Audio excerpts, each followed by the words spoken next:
సుమన్ టీవీలో మీ business promotions కోసం ఈ కింది నెంబర్ను సంప్రదించగలరు.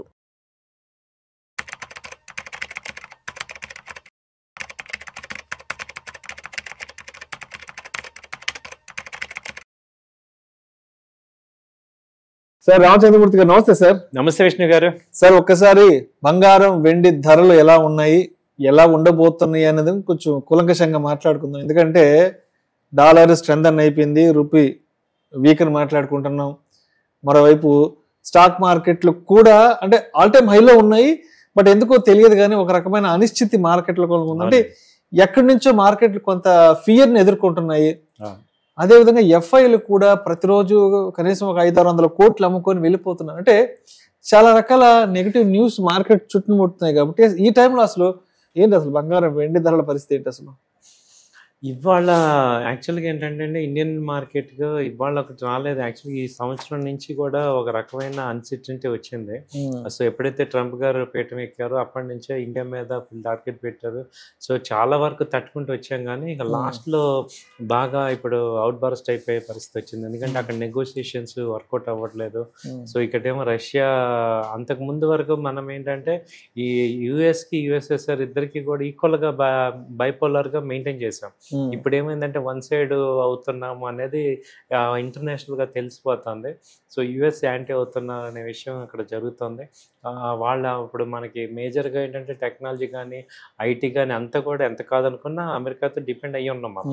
సో అలాంటిది ఒకసారికి ఇప్పుడు చాలా వరకు బిజినెస్ మొత్తం ఆగిపోవటం అనేది జరగటం వల్ల ఈ అన్సర్టనిటీ ఎప్పుడైతే ప్రివేల్ అవుతుందో ఈ గోల్డ్ బాగా పెరుగుతుంది. ఇప్పుడు ఏం చేస్తున్నారంటే ఇప్పుడు ఇండియన్ స్టాండ్ అర్థమవుతుంది ఏంటంటే యుఎస్తో అమెరికాతో ఇక అంత కాళ్ళబేరానికి అయితే వెళ్ళకూడదు, ఈక్వల్గా డీల్ చేద్దాం అనేది కనపడుతుంది. అలాంటప్పుడు ఏమవుతుందంటే ఈ యొక్క neck to neck face deal చేయటం అనేది స్టార్ట్ అయినప్పుడు ఇక్కడ వీళ్ళేమో కొంత విడుదలకులకు వస్తున్నాయి.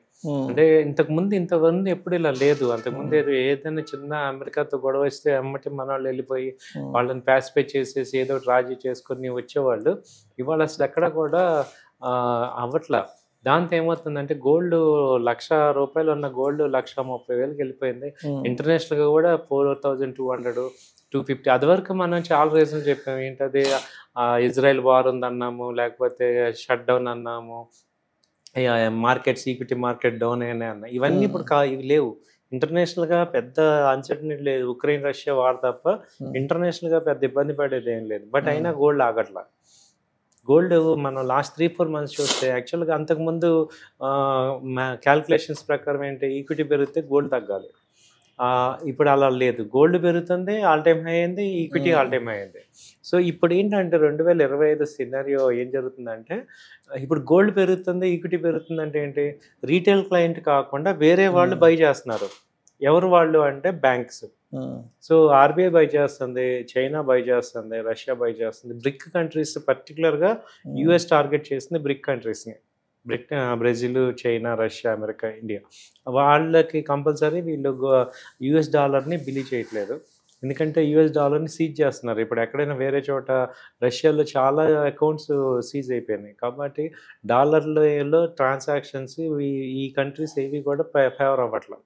కాబట్టి వీళ్ళందరూ ఆల్టర్నేట్గా గోల్డ్ బై చేసుకుంటున్నారు. గోల్డ్, సిల్వర్ కూడా బై చేస్తున్నారు ఇప్పుడు. సో వీటి వల్ల ఏమవుతుందంటే కొంతకాలం ఈ గోల్డ్, సిల్వర్ మంచి రేట్లు పెరుగుతున్నాయి. సో మీరు అన్నట్టు ఇంకొక సిచ్యుయేషన్ ఏంటంటే ఇంటర్నేషనల్గా, సో 25 years బ్యాక్ 2000 అక్టోబర్లో 2000లో రష్యా అధ్యక్షుడు పుతిన్ వచ్చారు. సో మళ్ళీ వాళ్ళు వచ్చారనమాట. దాదాపు 25 years తర్వాత ఇండియాకి రావటం అనేది, ఇప్పుడున్న సిచ్యుయేషన్లో ఆయన రావటం అనేది ఇంటర్నేషనల్గా ఏం సింబల్ ఇస్తుందంటే అమెరికా ఏకాకి చేద్దామన్నా అవ్వదు, ఇండియా రష్యాతో రిలేషన్ ఉంది, చైనాతో రిలేషన్ ఉంది అనేది అర్థమవుతుంది. ఇది ఒక గ్లోబల్గా చూసుకుంటే ఇది ఒక రకమైన strong warning message to US. ఇప్పుడు ఎమ్మటే వాళ్ళు యుఎస్ వాళ్ళంతటా వాళ్ళు ఇప్పుడు ట్రేడ్ నెగోషియేషన్కి వస్తున్నారు. సో అక్టోబర్ నుంచి ఎదురు చూస్తుంది ఏంటంటే ఇండియా యుఎస్ కాళ్ళబేరానికి వెళ్ళకూడదు, వాళ్ళే రావాలి, నెగోషియేషన్ ఈక్వల్ వెయిట్లో జరగాలని ఎక్స్పెక్ట్ చేస్తున్నారు. అవి కొన్ని రోజుల్లో జరుగుతాయి. అప్పటిదాకా ఏంటంటే రూపీ ఫాల్ అవుతుంది. సో ఇది నార్మల్గా తీసుకుంటే ఆటోమేటిక్గా గోల్డ్ పెరగటం అనేది జరుగుతుంది. సో నెక్స్ట్ 2-3 months వరకు కూడా గోల్డ్ పెరిగే ఛాన్సెస్ ఉన్నాయి. ఇంకా చూసుకుంటే మన ఇంటర్నేషనల్గా $4,200 వెళ్తుంది, ఆల్రెడీ వెళ్ళింది. అంతకుముందు 4,400 ఏదైతే డాలర్ వెళ్ళిందో అది వెళ్తుంది. ఇప్పుడు కూడా మన ఇండియా కరెన్సీలో చూస్తే 135 to 140,000 కూడా ఛాన్స్ ఉంది నెక్స్ట్ 3 to 4 monthsలో.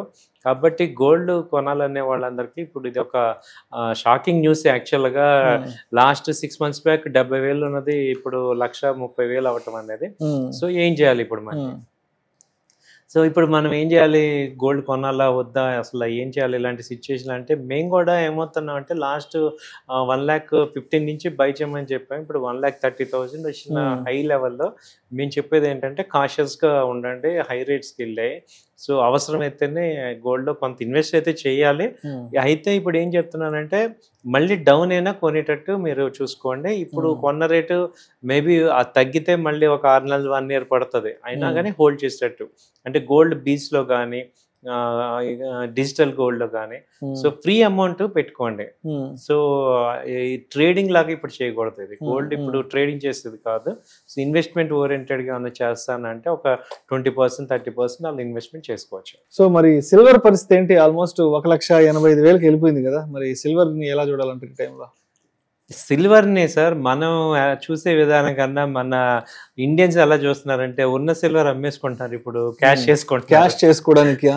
ఉన్న సిల్వర్ వాళ్ళు ఎప్పుడో 30,000 40,000లో కొన్న సిల్వర్ ఇవాళ 1,80,000 అంటే దే ఆర్ డూయింగ్ బెస్ట్ అనమాట. ఎందుకంటే ఆ సిల్వర్ అమ్మటం వల్ల చాలా మంచి అన్ఎక్స్పెక్టెడ్ గా చాలా సిల్వర్ బాగా రేట్లు పెరిగిపోయినాయి. 1,85,000 ఆల్మోస్ట్ అయ్యింది. సో ఇలాంటి టైంలో ఏంటంటే ఫ్రెష్ బయింగ్ చేయాలా వద్దా ఏంటి, నెక్స్ట్ ఎక్కడ దాకా వెళ్తుందంటే మనము రాబర్ట్ కియోస్కి చెప్పినట్టు 2,50,000 దాకా వెళ్ళే ఛాన్సెస్ కనపడుతున్నాయి. సిల్వర్ 2,50,000 వెళ్ళే ఛాన్సెస్ నెక్స్ట్ 1 year హార్జన్లో అయితే ఉంది. అయితే ఫాల్ అయ్యేటప్పుడు కూడా మొన్న ఫాల్ అయ్యి చూడండి 40,000 ఎట్ ఏ టైం, అలా కూడా ఛాన్స్ ఉంది. కాబట్టి ఏంటంటే వెరీ వల్నరబుల్ సిల్వర్ అనేది. కాకపోతే మీరు సిల్వర్ బీస్లో తీసుకోండి, సిల్వర్ బీస్ కానీ లేకపోతే సిల్వర్ ETF కానీ, తర్వాత సిల్వర్ డిజిటల్లో కూడా తీసుకోవచ్చు. బట్ డిప్స్లో కూడా మళ్ళీ యాడ్ చేసుకోవాలి. లాంగ్ టర్మ్ వెయిట్ చేసేటట్టు ప్లాన్ చేసుకోండి, ఎందుకంటే హై రేట్స్లో ఉన్నాయి. ఎనీ టైం కొంత డిప్ అయితే ఛాన్సెస్ ఉన్నాయి. సో కాషియస్గా ఉండాలి. Right sir, thank you sir, thank you so much.